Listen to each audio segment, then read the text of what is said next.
अल्लाह के नाम से जो बड़ा मेहरबान नहायत रहम वाला है। अस्सलाम वालेकुम my dear students, I am Rifat Rehan from Learning with Rifat Rehan YouTube channel. So as you all know that we are discussing the last chapter of FSC part 1 biology, and that is transportation. So today the topic of our discussion is another main portion of this chapter, and that is transportation in animals. Basically transportation in plants जो है वो अब तक हमने discuss कर लिया। अब से ऑनवर्ड हम ट्रांसपोर्टेशन इन एनिमल्स डिस्कस करेंगे, ठीक है। अच्छा, आज जो बेसिकली एनिमल की हमने एक एग्जांपल डिस्कस करनी है, दैट इज हाइड्रा। सो आज हम हाइड्रा लेंगे और उसमें ट्रांसपोर्टेशन का मैकेनिज्म डिस्कस करेंगे। समझ आ गई? चले जी, मूव ऑन करते हैं, वहाँ से अपना टॉपिक स्टार्ट करते हैं। This is the main slide जहाँ से हमारा टॉपिक स्टार्ट होता है। अच्छा, ऐसा है कि मैंने आपको बता दिया कि हमने एनिमल्स में ट्रांसपोर्टेशन डिस्कस करनी है।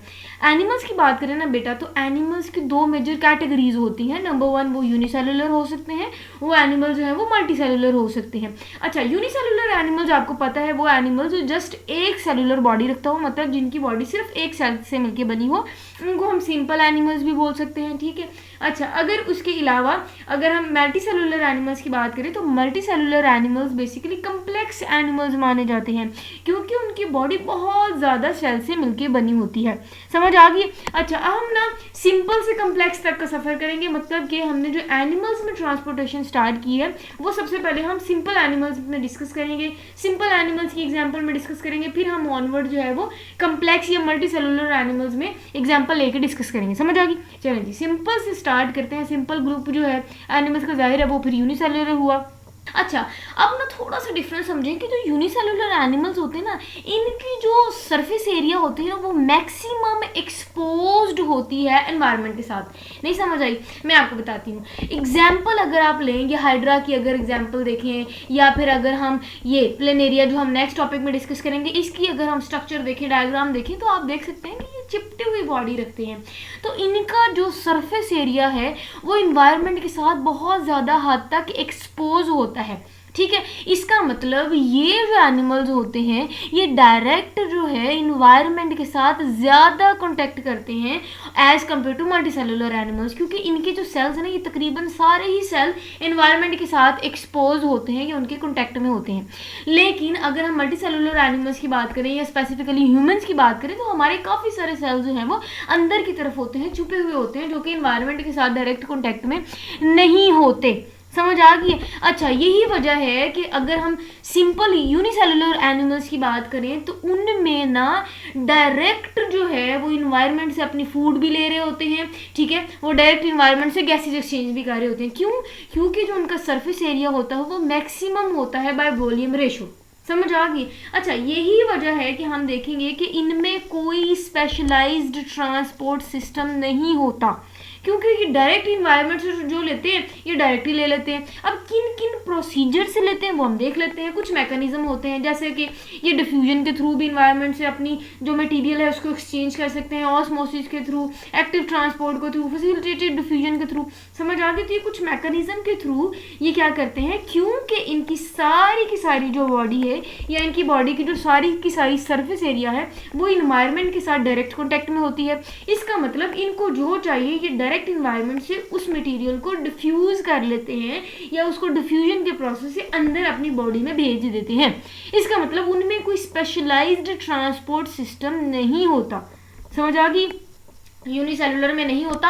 हाँ, लेकिन एक हैरानकुन बात आपको ये बता दूं कि मल्टीसेलुलर एनिमल्स में भी कुछ सिंपल मल्टीसेलुलर एनिमल्स ऐसे होते हैं जो कि इक्वेटिक एनवायरनमेंट में रहते हैं, वो भी इसी कैटेगरी में आ जाते हैं। मतलब कि उनमें भी कोई स्पेशलाइज्ड ट्रांसपोर्ट सिस्टम नहीं होता, बल्कि as compare multicellular living organisms की बात करें या फिर हम ह्यूमंस की बात करें तो उनमें वेल डेवलप्ड या वेल ऑर्गेनाइज्ड ट्रांसपोर्ट सिस्टम होता है। समझ आ गई? और उस वेल डेवलप्ड ट्रांसपोर्ट सिस्टम को हम ब्लड वस्कुलर सिस्टम भी बोल सकते हैं या फिर हम उनको सर्कुलेटरी सिस्टम भी बोल सकते हैं। समझ आ गई? अच्छा जी, अब हम एग्जाम्पल लेते हैं हाइड्रा की और उसमें फिर ट्रांसपोर्टेशन का मैकेनिज्म डिस्कस करते हैं। समझ आ गई। अच्छा, सबसे पहले आप डायग्राम देखिए, ये जो मैंने आपको डायग्राम दिखाई है ये असल वाली डायग्राम है हाइड्रा की। हाइड्रा कुछ इस तरह का नजर आता है, ठीक है। और ये किसी भी, अब आप कहेंगे ये पता नहीं भी हाइड्रा का स्ट्रक्चर है, नहीं, ये किसी भी सरफेस के साथ अटैच होता है। यहाँ इसकी यहाँ जो नीचे बेस होती है ना, या बेसल डिस्क होती है या फुट होता है इसका, जो कि ये किसी भी सरफेस के साथ अपने आप को अटैच करने के लिए हेल्पफुल साबित होता है। अब वो बेसल डिस्क के साथ, ये किसी भी सरफेस के साथ अटैच है, ठीक है। फिर ये जो आपको ऊपर नजर आ रहा है ना, ये टेंटिकल्स हैं, ठीक है। टेंटिकल्स के साथ ये जो इनकी सरफेस आपको स्ट्रक्चर नजर आ रहा है ना, ये जो आपको स्ट्रक्चर नजर आ रहा है, सरफेस नजर आ रही है, इनके अंदर लेयर्स होती हैं। और अगर हम हाइड्रा की बात करें तो ये डिप्लोब्लास्टिक होते हैं।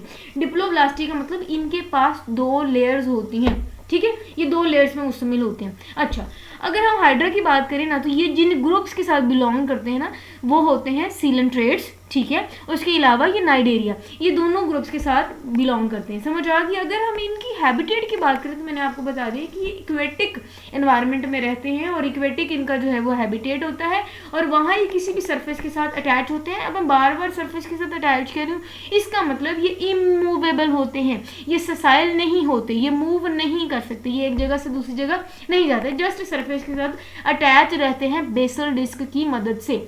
समझ आ गई।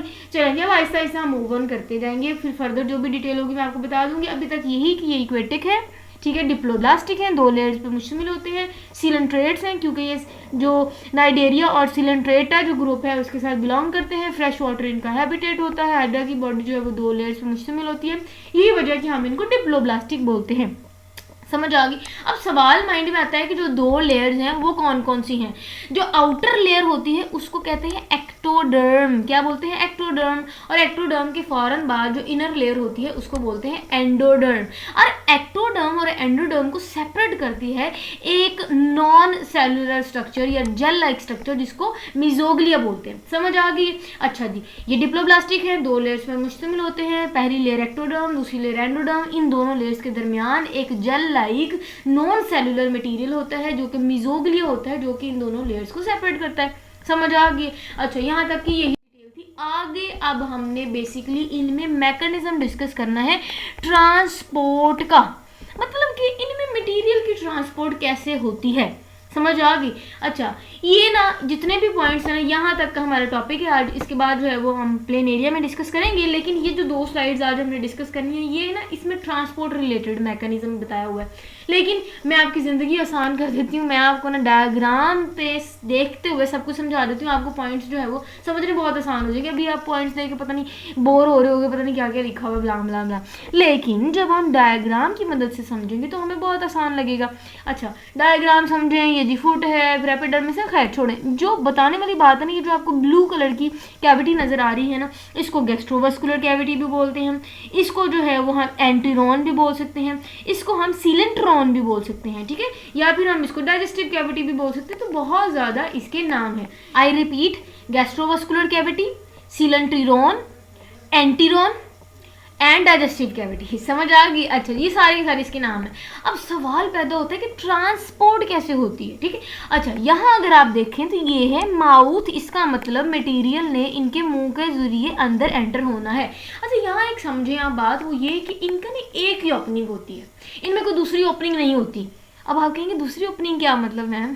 इसका मतलब ये खाते भी यहाँ से और वेस्ट भी यहाँ से निकालते हैं। आय हाय हाय, गंदा है ना सुनने में गंदा है, लेकिन खैर यहाँ ये यही कर रहे होते हैं। खैर, ये माउथ इनकी एक सिंगल ओपनिंग होती है जहाँ से ये खुराक को अंदर एंटर भी कर रहे होते हैं और वेस्ट मटेरियल को यहाँ से ये खारिज भी कर रहे होते हैं। अब आपके ये धागे लाइक स्ट्रक्चर या हंटर लाइक स्ट्रक्चर क्या है? ये जो आपको हंटर लाइक स्ट्रक्चर नजर आ रही है ये टेंटिकल्स हैं। क्या है? टेंटिकल्स।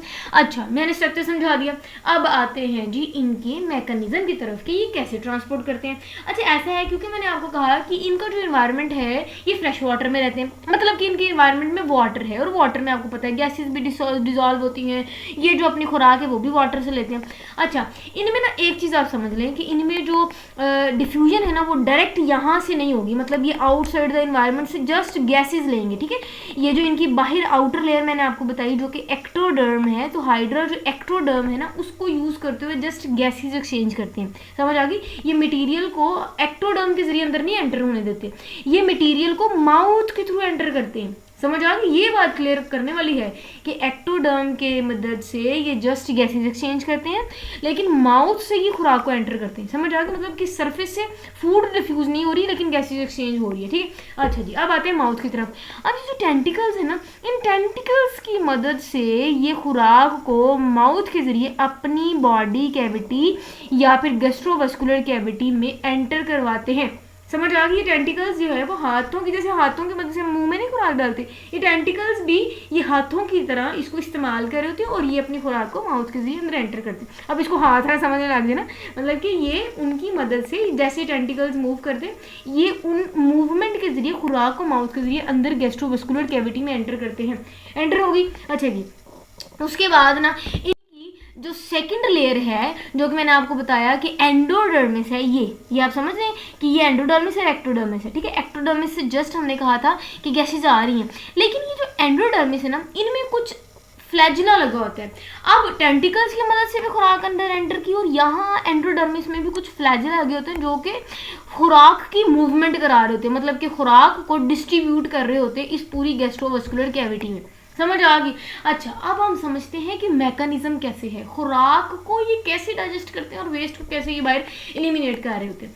ऐसा है कि इनमें ना खुराक की डाइजेशन में जो मेन रोल है ना बेटा, वो हाइड्रा की इन सेल्स का है या इस लेयर का है, जिसको एंडोडर्मिस बोलते हैं या एंडोडर्म बोलते हैं। अब ये जो एंडोडर्म है ना, इसने क्या करना होता है, इसने एक मैकेनिज्म के थ्रू खुराक को अपने अंदर लेके जाना है, और उस मैकेनिज्म को हम कहते हैं एंडोसाइटोसिस। एंडोसाइटोसिस के प्रोसेस से ये खुराक को अपने अंदर एंटर करते हैं। ठीक है, एंडोसाइटोसिस हो गई। ठीक है, जैसे खुराक माउथ के जरिए गैस्ट्रोवास्कुलर कैविटी में आई, फ्लैजिला जो कि एंडोडर्म लगे हुए थे, उन्होंने इसको डिस्ट्रीब्यूट किया। अब एंडोडर्म ने क्या किया, इन्होंने एंडोसाइटोसिस की, मतलब कि खुराक को अंदर इनगल्फ किया। इनगल्फ करने के बाद उनको डाइजेस्ट किया। समझ आ गई? डाइजेस्ट किया। उसके अलावा जो डाइजेस्ट करने के बाद जो इनडाइजेस्टेड फूड थी, इस एंडोडर्मिस ने उसको बाहर भी भेज दिया, और जिस प्रोसेस से बाहर भेजा उसको कहते हैं एक्सोसाइटोसिस। क्या बोलते हैं? एक्सोसाइटोसिस। मतलब कि गैस्ट्रोवास्कुलर कैविटी से एंडोडर्म ने खुराक ली, किस प्रोसेस से ली? एंडोसाइटोसिस से ली। ठीक है, उसके बाद जो वेस्ट था या जो इनडाइजेस्टेड मटेरियल था, इसी एंडोडर्म ने वापस गैस्ट्रोवास्कुलर कैविटी में भेज दिया, किस प्रोसीजर के थ्रू? एक्सोसाइटोसिस के थ्रू। समझ आ गई? अच्छा, अब बात आती है कि एक्टोडर्म तक फिर खुराक कैसे जाती है। भाई सिंपल डिफ्यूजन के प्रोसेस से एंडोडर्म ने खुराक जैसे ही ली, ठीक है, उसने फिर इसको दे दी, किसको दे दी? एक्टोडर्म को दे दी। ठीक है, अब ये जो आपको मेजोग्लिया मैंने दिखाया था, ये मेजोग्लिया जो है वो बेसिकली नॉन सेलुलर स्ट्रक्चर था जो कि इन दोनों को सेपरेट कर रहा था। यहाँ हमने क्लियरली उसको देख लिया। समझ आ गई? तो इसी तरह ये क्या कर रहे होते हैं कि एंडोडर्म से खुराक एंटर होती है, ठीक है, फिर एक्टोडर्म तक जाती है, जितनी उनको चाहिए वो ले ली। जो इनडाइजेस्टेड फूड होती है वो फिर बाहर जाती है, गैस्ट्रोवास्कुलर कैविटी में आती है, गैस्ट्रोवास्कुलर कैविटी में आने के बाद मैंने आपको बताया था कि जो सिंगल इनकी ओपनिंग है माउथ, वहां से ये खुराक फिर बाहर भी चले जाती है। सो खुराक जो आती है वो भी इसी ओपनिंग के थ्रू आती है, और बाहर जाती है वो भी इसी ओपनिंग के थ्रू जाती है। समझ आ गई? आई थिंक अब तो मुझे ये सारी की सारी स्टेटमेंट पढ़ने की जरूरत ही नहीं होगी, क्योंकि सारी की सारी मैंने आपको डायग्राम से बता दी, लेकिन फिर भी मोटी मोटी हम बातें पढ़ लेते हैं। अच्छा, पॉइंट्स डिस्कस करते हैं। कहते हैं कि अगर हम इन एनिमल्स की बात करें जो कि हमने कहा कि वाटर इन्वायरमेंट में रहते हैं, तो इनके जो आउटर लेयर है जिसको हम एक्टोडर्म बोलते हैं, तो जाहिर है इनकी जो आउटर सर्फेस है वो वाटर के साथ इन टच होगी। ठीक है, अब वाटर में आपको पता है क्योंकि ऑक्सीजन भी होती है, फूड भी होती है, तो वो फूड और वाटर जो है वो इस सीलेंटिरोन में आएगी, जो ब्लू कलर की कैविटी है जिसको मैंने आपको बताया कि इसको सीलेंटिरोन, एंटीरोन, गैस्ट्रोवास्कुलर कैविटी, डाइजेस्टिव कैविटी सब कुछ कहते हैं, उसमें एंटर होती है। सवाल पैदा होता है कैसे एंटर होती है? वो एंटर होती है जी टेंटिकल्स की मदद से, और कुछ फ्लैजिला इनको हेल्प करते हैं जो कि एंडोडर्म में लगे होते हैं। तो एंडोडर्म में फ्लैजिला जो है वो इस पूरी गैस्ट्रोवास्कुलर कैविटी में फूड को डिस्ट्रीब्यूट करने में हेल्प करते हैं। समझ आ गया? टेंटिकल्स की मदद से खुराक जो है वो माउथ के जरिए अंदर एंटर करती है। अब क्या होता है कि एंडोसाइटोसिस, मैंने अभी आपको बताया कि एंडोसाइटोसिस के प्रोसेस के थ्रू जो एंडोडर्मल सेल हैं वो खुराक को एब्जॉर्ब कर लेते हैं। क्या कर लेते हैं? एब्जॉर्ब। अब जो फूड है ना वो जैसे गैस्ट्रोवास्कुलर कैविटी में आए, उसके बाद एंडोडर्मल सेल्स ने उसको एब्जॉर्ब कर लिया by the process of endocytosis. अब जैसे ही उसने एब्जॉर्ब कर लिया, ठीक है, अब जो इनडाइजेस्टेड फूड है ना, या जो पार्शियल डाइजेस्टेड फूड थी, वो उसको रिमूव करते हैं। एंटर हुई थी एंडोसाइटोसिस के प्रोसेस से, तो फिर वहां से जाएगी एक्सोसाइटोसिस के प्रोसेस से। ठीक है, और जैसे वो निकलेगी वो आएगी सीलेंटिरोन में। समझ आ गई? अब एक्टोडर्मल सेल जो है ना, ये अपनी खुराक तो एंडोडर्म एक्टोडर्मल सेल से ले रहे हैं by the process of diffusion. मैंने आपको कहा कि इन्होंने खुराक ली, जो चाहिए वो खुराक लेने के बाद इसी ने फिर जाके आगे एक्टोडर्म को दे दी। समझ आ गई? अच्छा, ये जो एक्टोडर्म ने ली सिंपल डिफ्यूजन के प्रोसेस से ली। समझ आ गई? अब एक्टोडर्मल सेल्स की बात करें, एक्टोडर्म के जो सेल्स होते हैं ना वो डायरेक्टली गैसेस एक्सचेंज जरूर कर सकते हैं, ठीक है, लेकिन वो इन्वायरमेंट से खुराक नहीं लेते। वो जो अपने न्यूट्रिएंट्स हैं वो एक्टोडर्म जो है वो एंडोडर्मल सेल से लेती है। समझ आ गई? अब अगर मैं इनकी वेस्ट मटेरियल की बात करूँ ना, तो ये क्या करते हैं, ये ऑक्सीजन को अंदर लेते हैं, खुराक और पानी को अंदर लेते हैं, ठीक है, ये इनकी यूजफुल आप कह सकते हैं न्यूट्रिएंट्स हैं। और अगर हम वेस्ट प्रोडक्ट की इनकी बात करें तो अमोनिया हो गया, कार्बन डाइऑक्साइड हो गया, ये इनका वेस्ट प्रोडक्ट है जो कि गैसोवास्कुलर कैविटी में आएगा और फिर माउथ के जरिए उसको बाहर भेज दिया जाता है। This is all for today. यही था हमारा आज का छोटू सा लेक्चर, बड़े आसान था, बड़े मजे का था, ठीक है। आई होप आपको बहुत अच्छे से समझ आई होगी। ना भी समझ आई तो परेशान होने की जरूरत नहीं है, कमेंट सेक्शन आपके लिए है, आप उसमें क्वेश्चन पूछ सकते हैं। और हाँ, लास्ट में मैं यही कहती हूँ, फीडबैक मुझे लाजमी दीजिएगा, आपको कुछ समझ आई, ठीक है, कुछ चेंजेस करना चाहते हैं तो वो भी बताइएगा। लास्ट पे यही कि चैनल को सब्सक्राइब करना मत भूलिएगा। अगर आपको समझ आइए तो चैनल को जरूर सब्सक्राइब कीजिएगा। और हाँ, बेल आइकन प्रेस करना ना भूलिएगा। उससे ये होगा कि इस चैनल रिलेटेड न्यू नोटिफिकेशन आपको बर वक्त मिलती जाएंगी। समझ आ गया? नेक्स्ट जो है वो हम ट्रांसपोर्टेशन इन प्लेन एरिया डिस्कस करने जा रहे हैं। टिल देन अपना बहुत सारा ख्याल रखिएगा। स्टे कनेक्टेड एंड अल्लाह हाफिज़।